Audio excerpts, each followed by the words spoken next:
జవాబు లేని ప్రశ్నలాగా, పరిష్కారం లేని సమస్యలాగా మారిపోయింది నా పరిస్థితి. నేనేం చెయ్యాలి? పోలీసులకు పట్టుబడితే సర్వం మరిచిన నా చెల్లెలి గతి ఏమవుతుంది? జరిగిన దుర్ఘటన మనసు మీద ముద్రపడగా మారిపోయిన నా లక్ష్మి మళ్ళీ మామూలు మనిషి ఎలా అవుతుంది? కలతపడ్డ మనసుతో, కలవరపెట్టే ఆలోచనలతో నా చెల్లెల్ని తీసుకుని బయలుదేరాను. ఎంత ఘోరం జరిగిపోయింది! ఘోరమో నేరమో జరిగిపోయింది. విధి ఆడే ఆట వింత మలుపు తిరిగిపోయింది. ఇప్పుడు ఏం చేయాలంటారు? ముందు నా చెల్లెల్ని మామూలు మనిషిని చేయాలన్నది. తప్పకుండా డాక్టర్, కానీ అందుకు ఎంతకాలం పడుతుందో చెప్పలేను.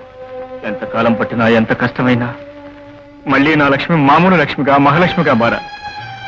ఆనంద్, ఈ సహాయం నువ్వు చేస్తావని ఆశిస్తున్నాను, చెయ్యమని అర్థిస్తున్నాను. ఆనంద్, డాక్టర్, ఆజ్ఞాపించే అధికారం ఉన్న మీరు అర్థించడం ఏమిటి? లక్ష్మికి నయం చేయటం నా లక్ష్యంగా పెట్టుకుంటాను. ఆనంద్, ఆ లక్ష్మి నెరవేరే రోజు త్వరలో రావాలి. మళ్ళీ నా బంగారు చెల్లెలు సరదాగా సందడిగా తిరగాలి. ఆ దృశ్యం నా కళ్ళారా చూడాలి. అంతవరకు పోలీసులు కంటపడకుండా, చట్టానికి దొరకకుండా తిరుగుతూ ఉంటాను. నేరస్తుడుగా అనుక్షణం మీరు ప్రమాదంలో తిరగటం ఎందుకు డాక్టర్? దారి తప్పిన నాకు అంతకన్నా దారే ఉందా? ఎందుకు లేదు?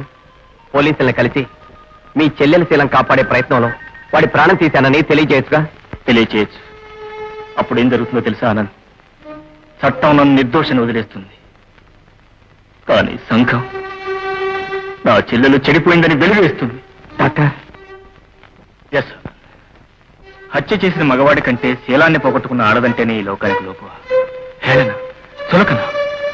ఆమెను వేలెత్తి చూపిస్తుంది, చూపించి నవ్వుతుంది, నవ్వి నిందిస్తుంది.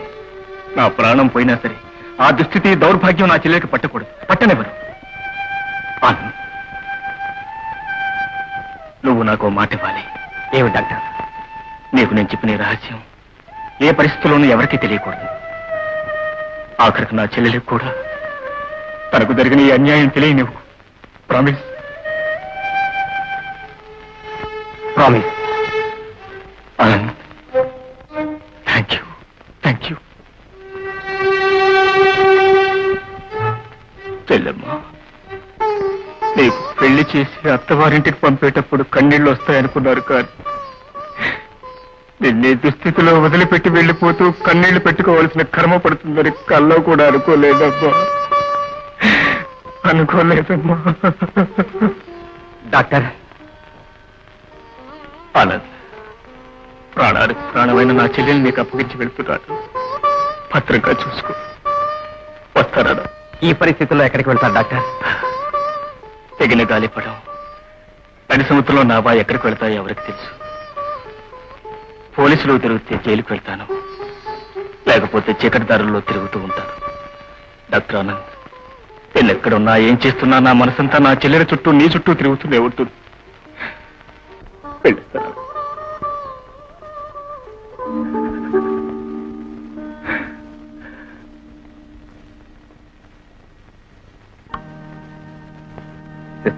సిస్టర్, ఈమె సివియర్ షాక్ లో ఉంది. అలజడికి ఆందోళనకి తట్టుకోలేదు. చాలా జాగ్రత్తగా చూసుకోవాలి. అలాగే doctor. Comma.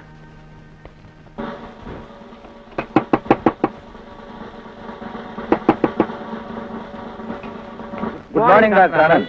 Hello, good morning. Come in. Take you seat. ఏమిటి ఇలా వచ్చారు? మోహన్ హత్య కేసు విషయంలో మీతో కొంచెం మాట్లాడదామని వచ్చాం. ఏమిటో చెప్పండి. ఈ హత్య డాక్టర్ రమేష్ చేశాడని మా అనుమానం. ఏ విధంగా ఇన్స్పెక్టర్? అక్కడికి అతను వెళ్లడం చూసిన సాక్షులు ఉన్నారు. హత్యాస్థలంలో అతని గుర్తులు దొరికాయి. పైగా రివాల్వర్ మీద అతని వేలుముద్దలు కూడా ఉన్నాయి. ముఖ్యంగా హత్య జరిగిన క్షణం నుంచి అతను ఎవరికీ కనిపించకుండా తప్పించుకు తిరుగుతున్నాడు కనుక అతనే నేరస్తాడని మా నమ్మకం. మా నమ్మకాన్ని ధృవపరచుకోవడానికి మీ నర్సింగ్ హోమ్ లో అడ్మిట్ అయిన అతని చెల్లెల్ని కలవాలనుకుంటున్నాం. కొన్ని ప్రశ్నలు అడగాలనుకుంటున్నాం. సారీ ఇన్స్పెక్టర్, తన అన్న మీద హత్యా నేరం మోపడినట్టుగా పేపర్లో చదివింది. మెంటల్ గా షాక్ అయింది. మతిస్థిరం తప్పింది. ప్రస్తుతం తనకి రమేష్ అనే అన్న ఉన్నాడనే సంగతి కూడా మర్చిపోయింది. ఇప్పుడు మీరు ఆమెను ప్రశ్నించుకోవడం ప్రయోజనం లేదు. కానీ డాక్టర్, అంతేకాదు, మీరు వేసే ప్రశ్న వల్ల ఆమె పరిస్థితి మరింత విషమించవచ్చు. నా ట్రీట్మెంట్ అంతా వృధా కావచ్చు.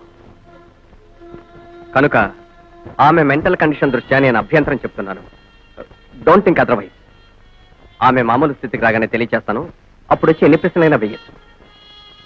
ఓకే డాక్టర్, మీరు అలా తెలియజేస్తే ప్రభుత్వానికి చాలా సహాయం చేసిన వారు అవుతారు. తప్పకుండా వస్తాను డాక్టర్. బాయ్. పోలీసులకు దొరకకుండా తప్పించుకుంటున్న నేను అవకాశం చూసుకుని రహస్యంగా నర్సింహోంకు వెళ్తూ ఉండేవాడిని. ఆనంద్ సహాయంతో నా చెల్లెలను చూసుకుంటూ ఉండేవాడిని.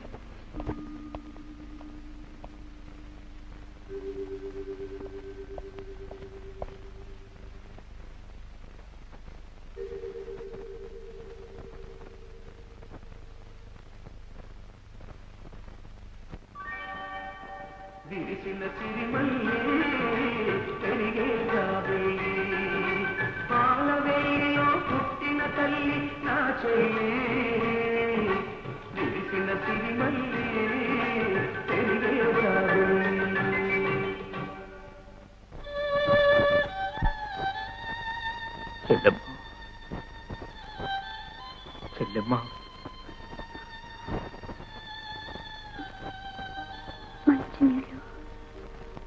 మంచినీళ్ళ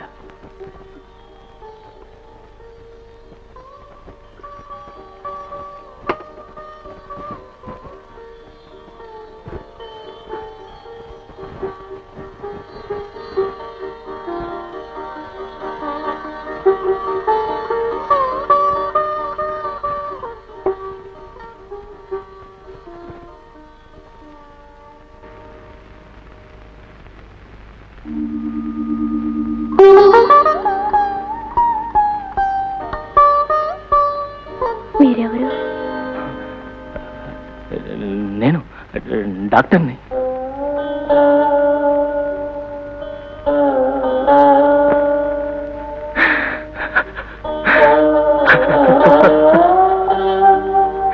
డాక్టర్ ప్లీజ్ ఊరుకోండి. ఏమిటా కన్నీరు? మాటలతో చెప్పలేని మనసులోని బాధ కన్నీరే కారుతుందానని. చూడానంటే నా చెల్లెళ్ళు చూడానని కలగల పారే సెలయేరు లాంటి తను మూగవేడగా మారిపోయింది. కళకళ్ళాడే వసంత ఋతువు లాంటి తను మండు వేసవిగా మారిపోయింది. ఇదంతా చూస్తూనే ఎలా భరించగలనానంద్, నేను ఎలా బ్రతకగలనానంద్. డాక్టర్ ఆనంద్, నీకు తెలియదు, మనిషికి ఏ చిన్న దెబ్బ తగిలినా అప్రయత్నంగానే అమ్మ అను అబ్బా అను అంటాడు. కానీ నా చిన్నారి చెల్లెల నోటి వెంట అన్న అనే మాట తప్ప మరేమీ వచ్చేది కాదు. దానికి ఈ ప్రపంచంలోని ఈ అన్నయ్య తప్ప మరేమీ తెలియదు. అలాంటిది ఇప్పుడు ఈ అన్నయ్య తెలియని పరిస్థితిలో తనుంటే నేనేం చేయాలి, ఏమైపోవాలి? డాక్టర్ ప్లీజ్ బాధపడకండి. ఆనంద్, ఎవరికి ఏ చిన్న ఆపద వచ్చినా పరిగెట్టుకెళ్ళి రక్షించేవాడు. కానీ ఇప్పుడు నా చెల్లెల్నే రక్షించుకోలేని దీనస్థితిలో ఉన్నాడు. ఇన్నేళ్ల నా చదువు, ఇన్నాళ్ళ నా అనుభవం వృధా అయిపోయింది. అవునా, డాక్టర్గా ఆపరేట్ చేసి ఆగిపోయిన గుండె నేను ఆడించగలం, కానీ విధివ్రాత మార్చలేం కదా. ఆనంద్, నా లక్ష్మి మళ్ళీ మామూలు మనిషి అవుతుందంటావా? ఖచ్చితంగా అవుతుంది. మునపటి కంటే ఇప్పుడు పరిస్థితి బెటర్గా ఉంది. డాక్టర్ మరొక విషయం, లక్ష్మి నర్సింగ్ హోమ్ లో ఉంచడం కంటే మా ఇంటికి తీసుకెళ్ళటం మంచిదేమో అనిపిస్తోంది. నీకేది మంచిది అనిపిస్తే వచ్చి. ప్రస్తుతం నేను డాక్టర్గా నీకు సలహా ఇవ్వలేను, మనిషిగా ఆలోచించడం లేదు. God bless you.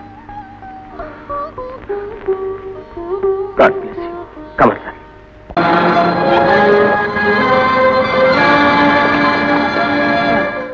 డాక్టర్, చుట్టుపక్కల పోలీసుల కపలా పక్కడబందీగా ఉంది. మీరు బయటికి ఎలా వెళ్తారు? ఆటం పడదు, ఎలాగైనా తప్పించుకోవాలి. లక్ష్మీమాతని జాగ్రత్త.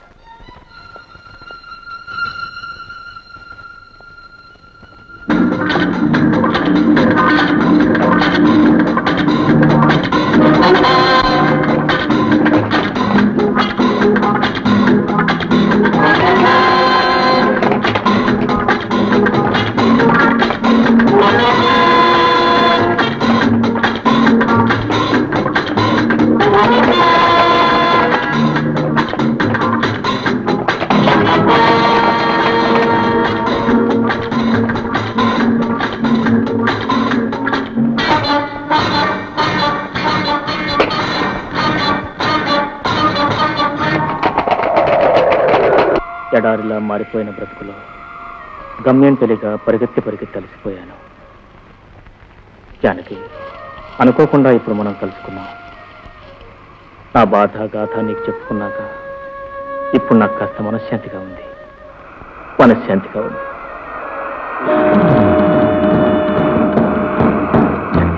మనం ఒకరి తప్పించుకోవాలి.